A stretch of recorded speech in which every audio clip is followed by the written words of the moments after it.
Mile 56. Look at the sunrise on Saturday morning. That is epic. Alright, we gotta go. I think we're supposed to go around, up and around. Maybe we can get through here. But we'll cut over.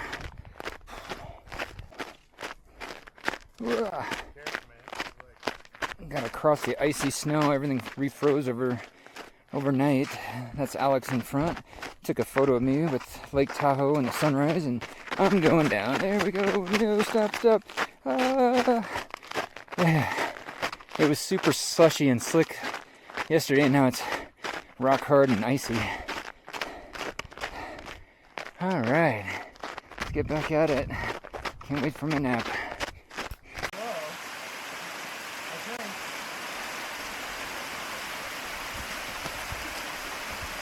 Like a pro, dude. I don't look too bad. Yeah, it's like this. I don't know, dude. Well, it's wet, but oh, sketch. Yeah, that was so much easier, right? Way easier. Be cool. Dude, we saw people eat shit going up.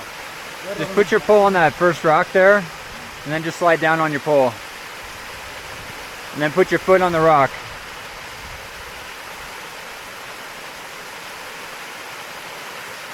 There you go. That works too. Good job. It's a 60-mile update. I'll make it quick because I'm trying to run fast down to Heavenly. So I left Armstrong and it was cold as F. And about a mile after I left it, I had to like start shedding layers. And another mile or so later, I was like back in shorts and a t-shirt. And from Armstrong back to Heavenly, there's a lot of snow, and it was tricky. It was a lot easier today than it was yesterday. Yesterday was super slick and slushy. So once you get past the snow, then it's runnable with amazing views. So that's the update. I'm able to shuffle for short periods of time, and then if I stop, my knee kind of recovers, and then I can start running again. So I'm trying to make the best of the short little shuffle that I can get going, and I can get down to like 16-minute pace or something, but I'll take that over 22 minutes. So I'm trying to make up some time. But yeah, that's about it. Food at Armstrong was okay. It was like pasta and grilled cheese, and it was okay. The pasta was actually wasn't bad. There were some little meatballs in it. And yeah, just when you go down to Armstrong, be ready to get cold. The farther you went down, the colder it got. But then you get hot as soon as you get out of there. So you just start shedding layers. Mile 62. Still running, but boy, am I going downhill. I'm really starting to need a nap. But that valley is so cool to see. Haven't seen a bear yet. Oh, I just jinxed it. Okay. 67-ish miles in 24 hours. That is the end of day one to me. And I am gonna go take a nap. But they took down the whole start line and everything until it ends. That's crazy. So I gotta go over here and check in and get my bag.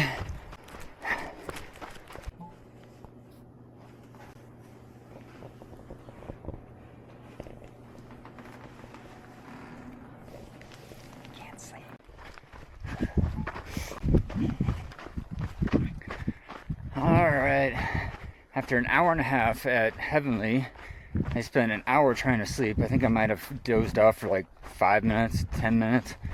That just seemed like such a waste of time. I rested, and I feel pretty good. Physically, my legs feel pretty good. And I've been running better, and I'm in a pretty good mood. I saw Sherry as I was leaving, so I caught up with her, talked to some Canadians, and so, you know, I'm just kind of socializing to make myself feel better. And that always helps, just talking to real people. But everything is spread out now. So if you look at the tracking chart, there's like huge gaps between people. So like there's 2 people and then there's nobody behind me. So I'm gonna be on my own pretty much this whole leg. And it's 18 miles. If I go 2 miles an hour, that's 9 hours. If I go 3 miles an hour, that's 6, if I can do math. So it's gonna take me 6 to 9 hours to go this next leg, and it's hot. The sun is so much warmer than the temperature says it is. So I have 3 flasks, and now I'm regretting not getting a 4th flask, but I hate the weight of it. So yeah, but I had a burger, but I couldn't eat the bread. Took a bite or two of a quesadilla, that just didn't sit well. So I just hit a caffeine drink because I couldn't sleep. I'm gonna go as long as I can, get up this big climb, and then just dirt nap it when I just can't take it anymore. So winging it now. But yeah, that's the mile 70 update. I mean, considering I didn't sleep and I feel frustrated by that. And oh yeah, so I took a video of the sleep station, and it was pretty quiet except people down the stairwell were like yapping, but it was also really warm in there. So it's not horrible, but it's warm. So if you have a car with air conditioning, a travel van, and that wouldn't be bad, but people in the parking lot are like tailgating and yapping out there. So I tried sleeping in my car. It was too hot, too loud. So I went inside. It was quieter, but it was also hot. I just gave up after an hour.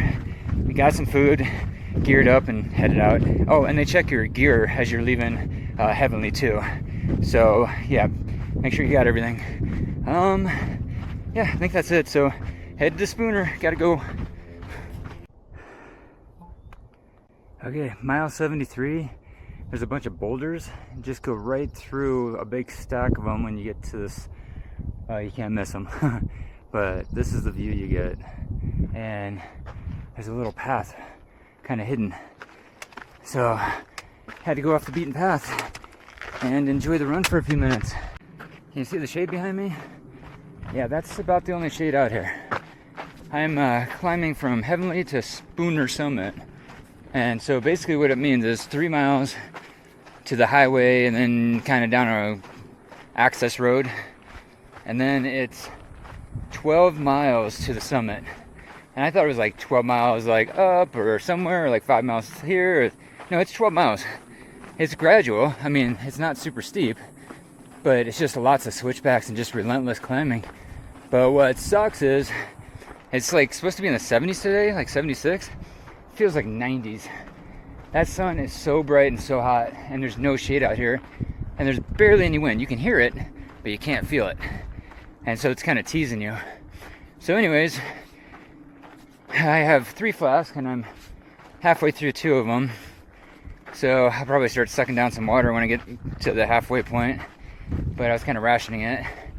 So when you plan for Spooner Summit, plan for a long ass climb and totally exposed. So bring the sunscreen, and if you're alone, have something to do because it's boring out here. I've seen like 5 runners this whole time.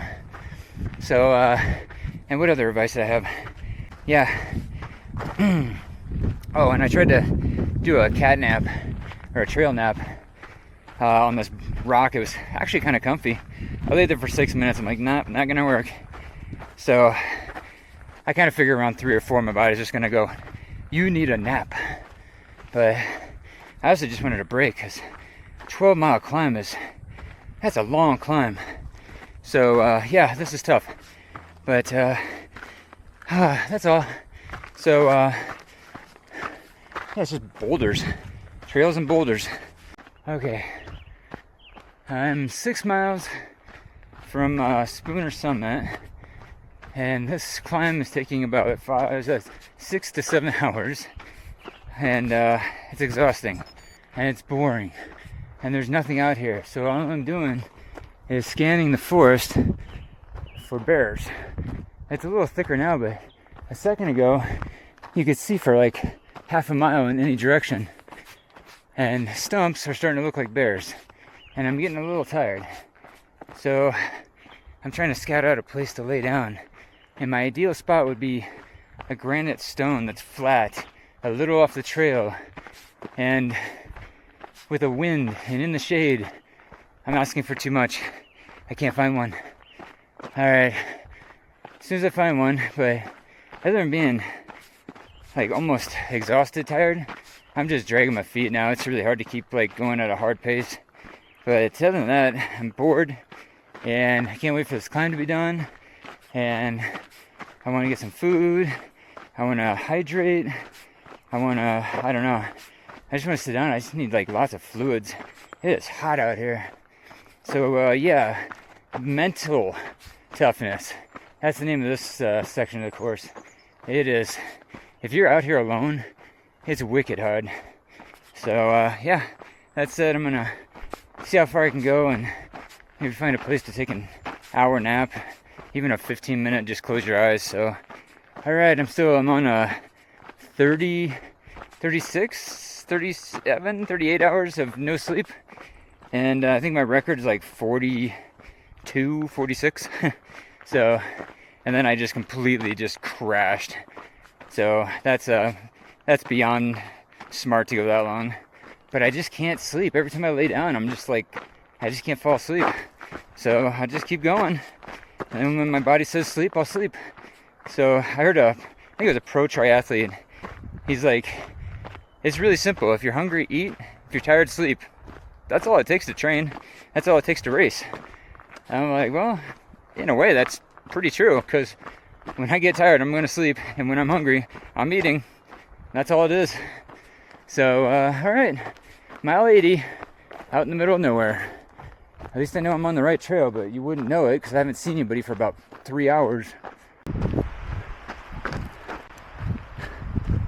Okay, I'm basically at Spooner Summit, 8,800 feet, 8,800 feet. And all you see is Lake Tahoe.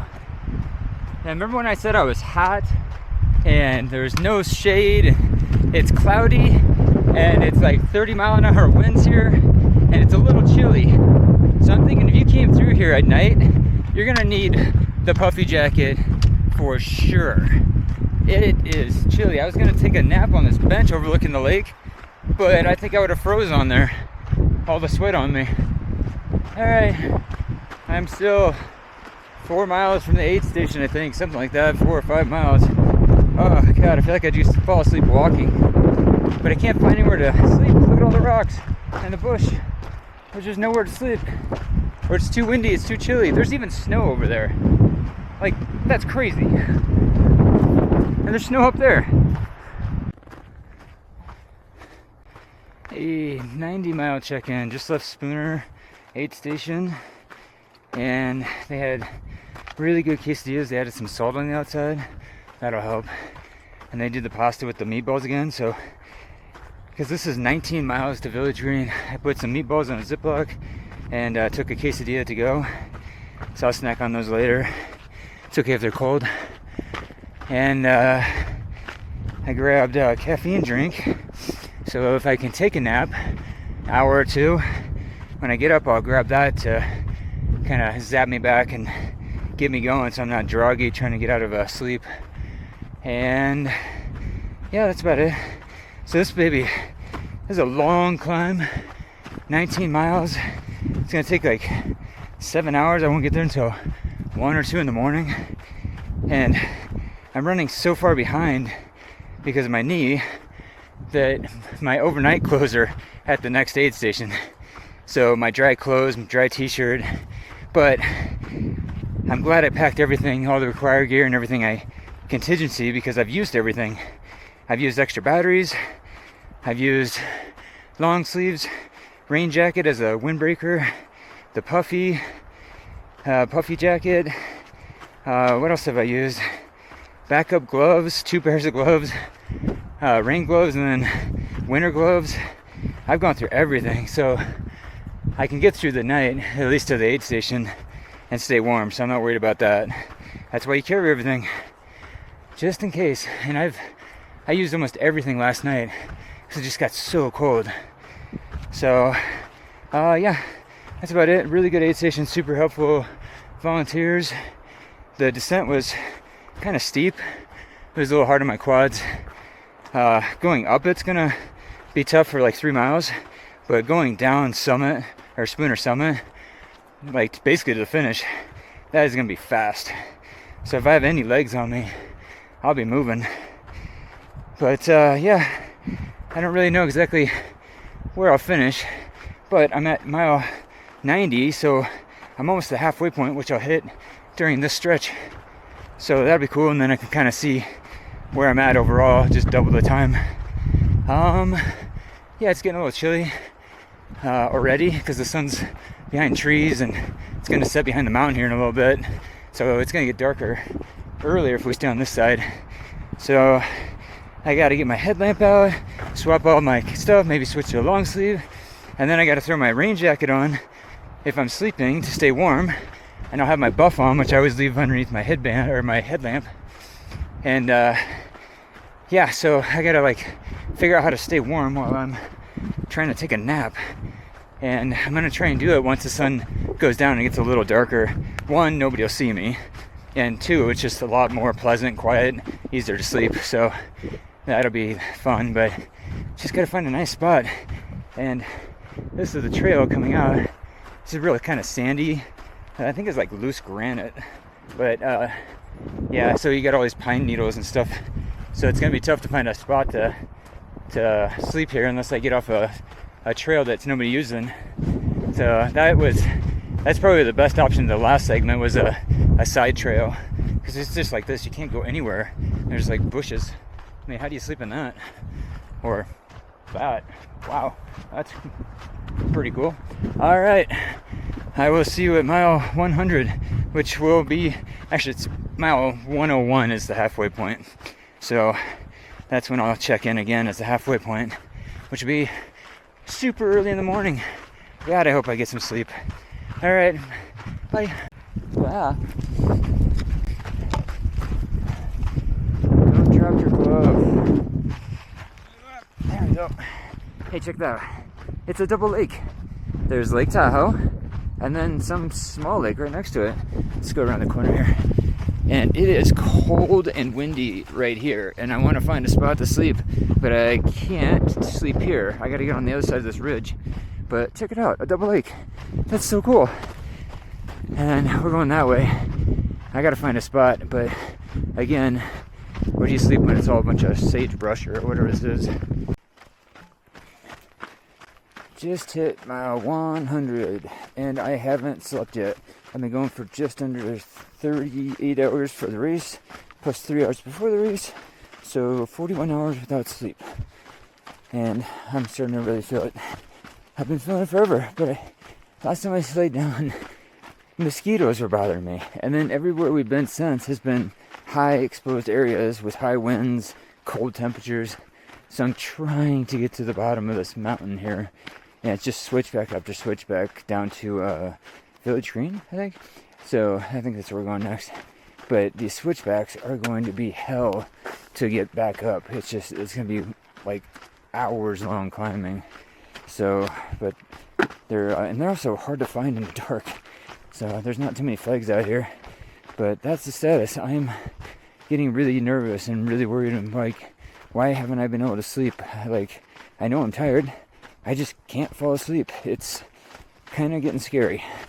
So and I know I can't sleep at the aid stations because they're just, people are talking the whole time. There's just so many distractions. It's really just hard to fall asleep when you have so much noise going on. So I wish I had a pacer or crew that had a car or something, or I could borrow a car. That might be the best option. So that's it. I just gonna try and sleep when I get down a little bit farther down this mountain, but I think I'm on my 10th switchback right now.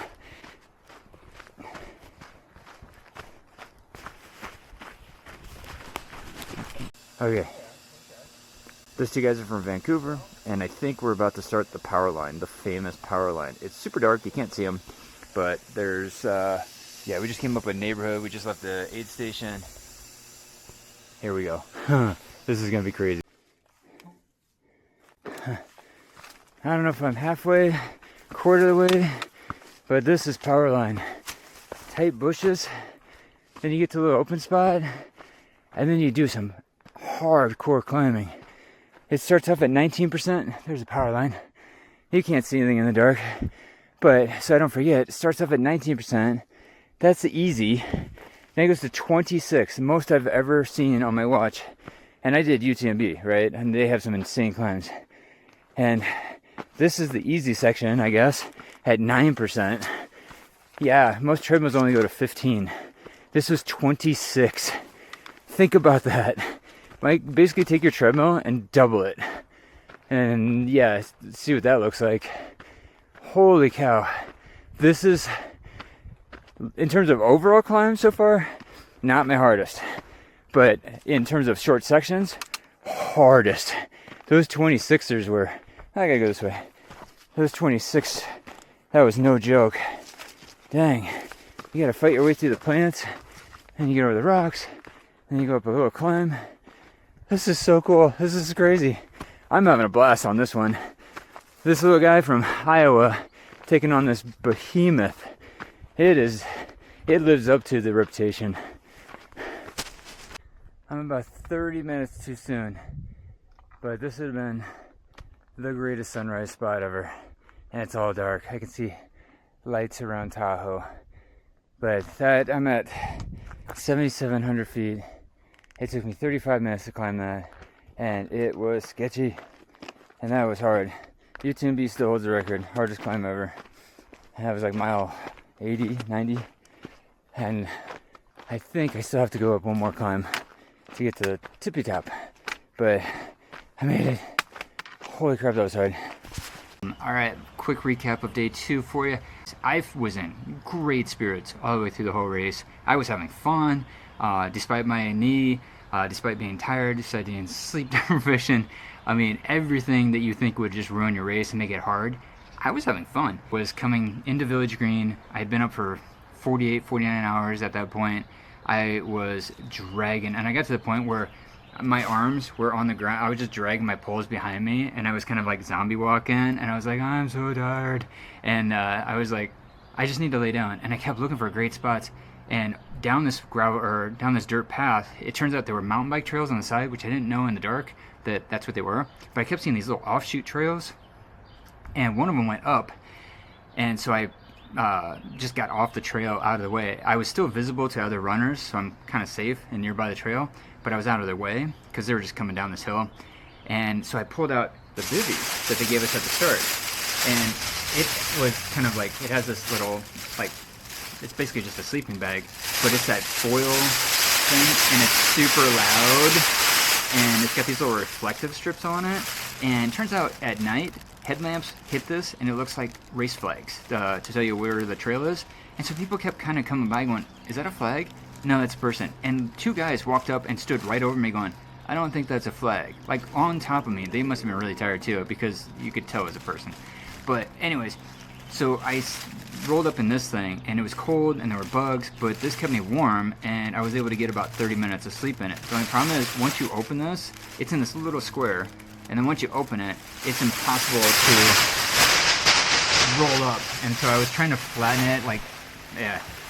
What I needed was my own fabric bivvy that you can get in a little duffel bag kind of thing, and you can unfold it, and then you can roll it back in, kind of like those reusable grocery bags.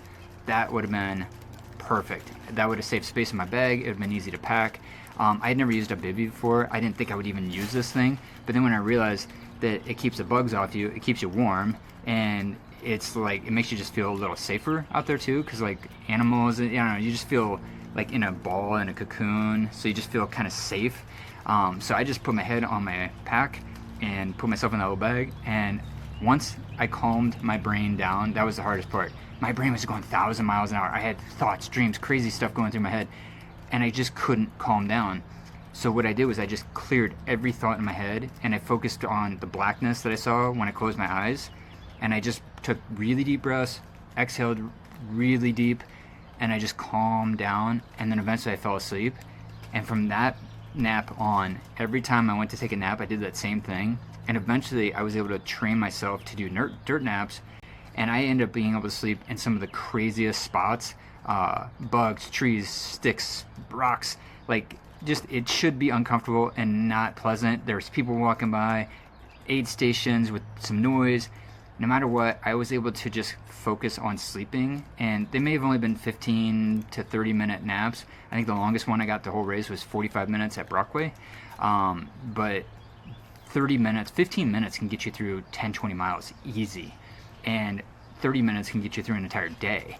It's amazing, but it's so true. So if you don't get 2 hours of sleep or 3 hours of sleep or whatever you're planning on, it's okay. Just let your body kind of guide you, and don't force it. If you're trying to force yourself to sleep when it's not ready, you're just going to waste time, and you're just going to sit there and you're just going to lay with your eyes closed. It's nice to rest, but it's not going to do as much good for you as actually getting even 10-15 minutes of sleep. So bivy, yeah, that thing was awesome, but man, packing it back up sucked, which you'll see in day 2. I folded up as best I could, and it was still just super hard to get back in the bag. But I ended up using it 3-4 times throughout the race. I either just laid on it, like when I was going out to Tahoe City and I was just dying, I was so tired. I was like ready to just fall over, like sleepy tired. And I ended up laying that down over some tree branches, and it kept the bugs off me for a while. And then eventually a bug landed on my shoulder, and that woke me up. Just something crawling across you. That's where being inside the bivvy would be good. But it was daytime, super hot. I couldn't risk being basically in a Jiffy popcorn box there, like roasting in the sun.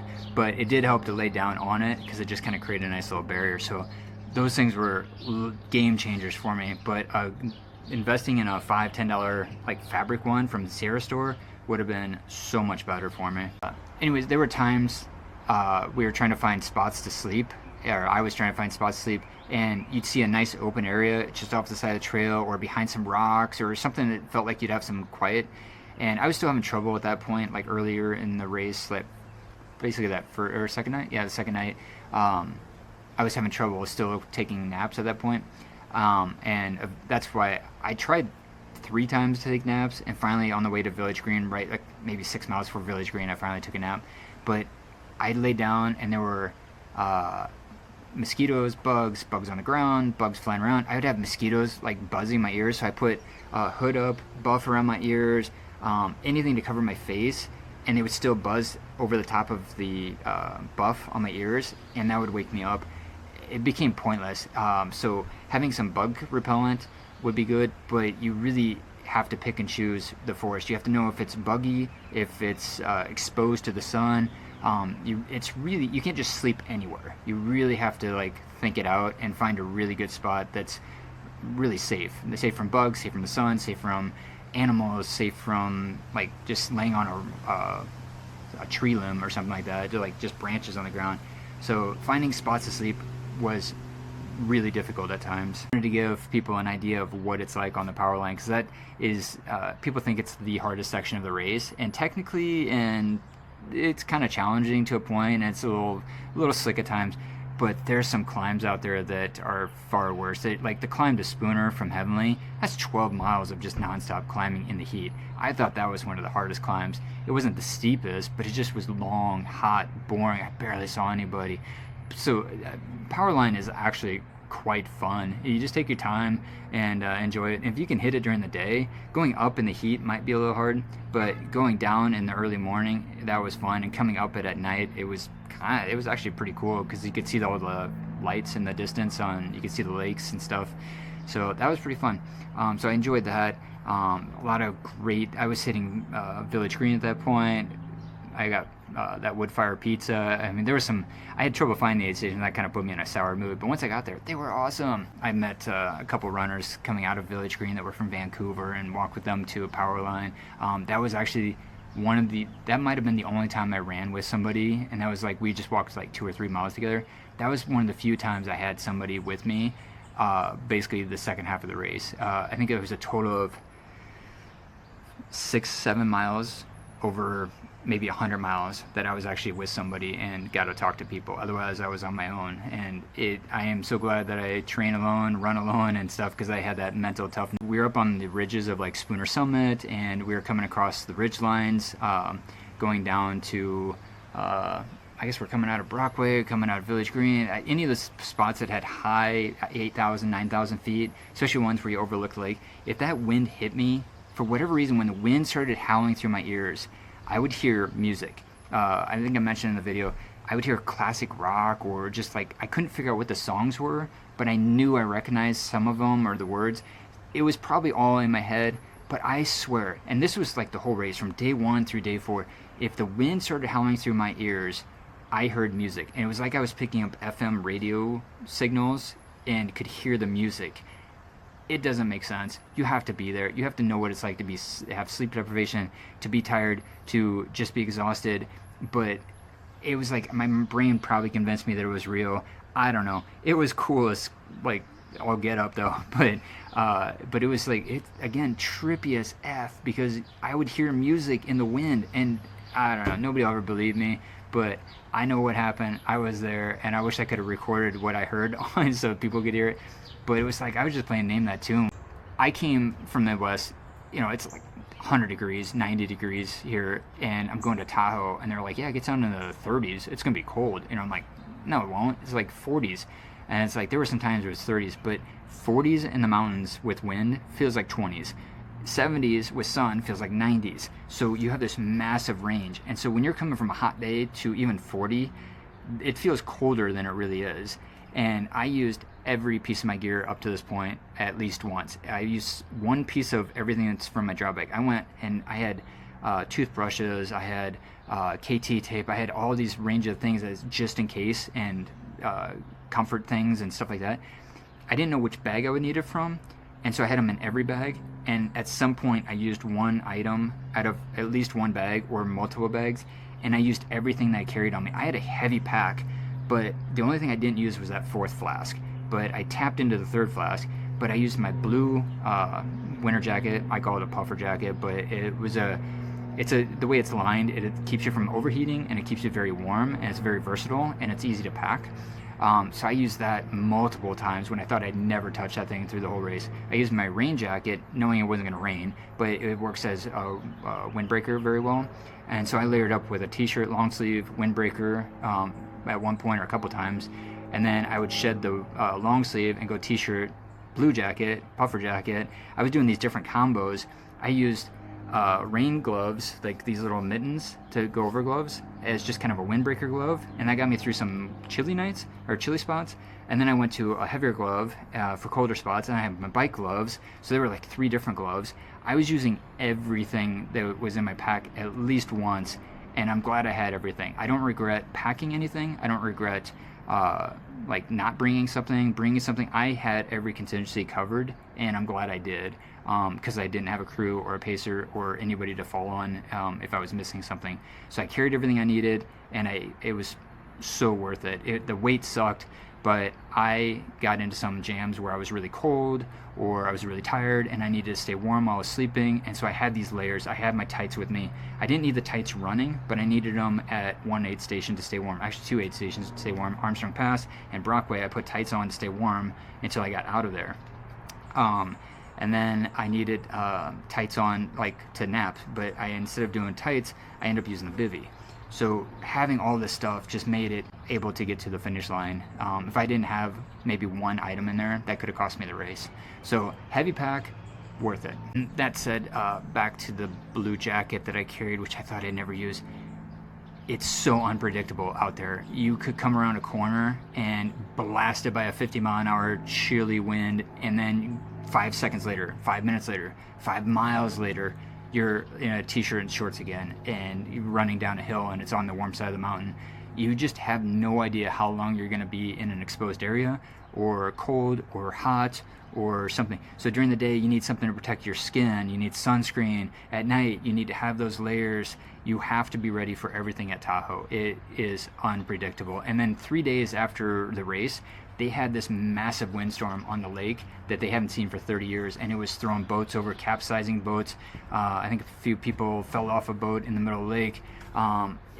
You just don't know. Like, the weather might say one thing, and then you get out there and it's a whole different world. So bring everything. Be prepared. Don't rely on your crew. You might miss your crew. You might be early. You might be late.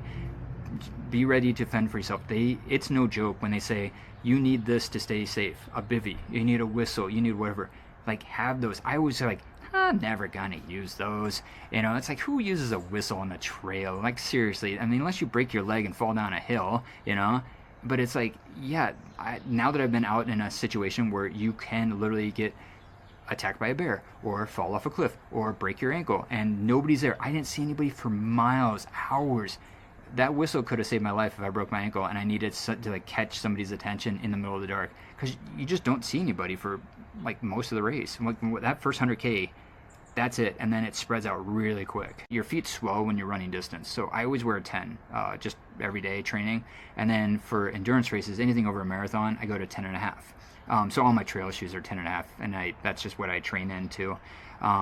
So my 10 and a half shoes I thought might get tight towards the end of the race. My feet might swell up to the point where I need an 11. I was really starting to worry about that, because I've heard people's feet can, they cut the sides of the shoes out. I think the people who are cutting the sides of their shoes out, they are the ones that wear a 10 regularly and then race in a 10, and that's when they're cutting the sides of their shoes off because their feet are swelling out. I ran 10 and a halves, no issues, all the way to the finish line. I switched shoes 4 times during the race, 50 miles per shoe, and my feet never hurt, at least on the sides, and from pressure from feet swelling. And my legs actually, when I crossed the finish line, they looked really good. They were very defined and looked normal. It was after the races they swelled up really bad from sitting, and then they were swollen for 2 days on the way home. And then finally, once I got to about Nebraska on day 3, the swelling really went away. But I was using recovery boots at every hotel on the way home to really flush them out, and then race night I used the recovery boots, so that was helping get rid of all that fluid in my legs. And I'll see if I can add a link to the bottom. But I got these nipple covers from Amazon that they're just I think they're the most popular nipple covers. I never had problems with chafe nipples until I ran in the rain a couple weeks ago, or a couple weeks before the race, and they kind of bothered me, so we got some. And I forgot that I had put them on race morning. I started taking a shower after the race and realized they were still on.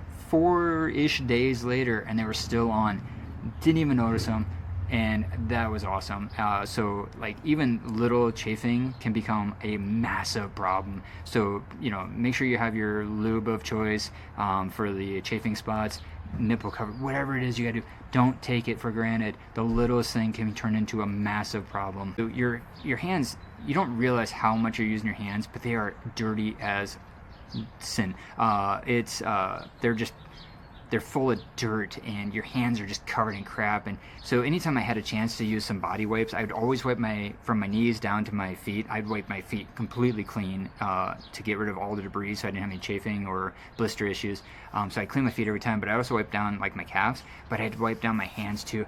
They were just horribly dirty, and I wasn't digging in the dirt, but they just get dirty from moisture and then the dirt in the air and stuff. So having body wipes at all your drop bags, or even in your pack, is really good, because you're eating food out of your hands, and it just, after a while, it just feels disgusting. And then you just look at your hands and you're just like, what am I touching with these? So stopping at aid stations and really just doing a little body cleaning was, I brush my teeth every morning, and sometimes during the night, sometimes twice, throughout the day, just to feel better.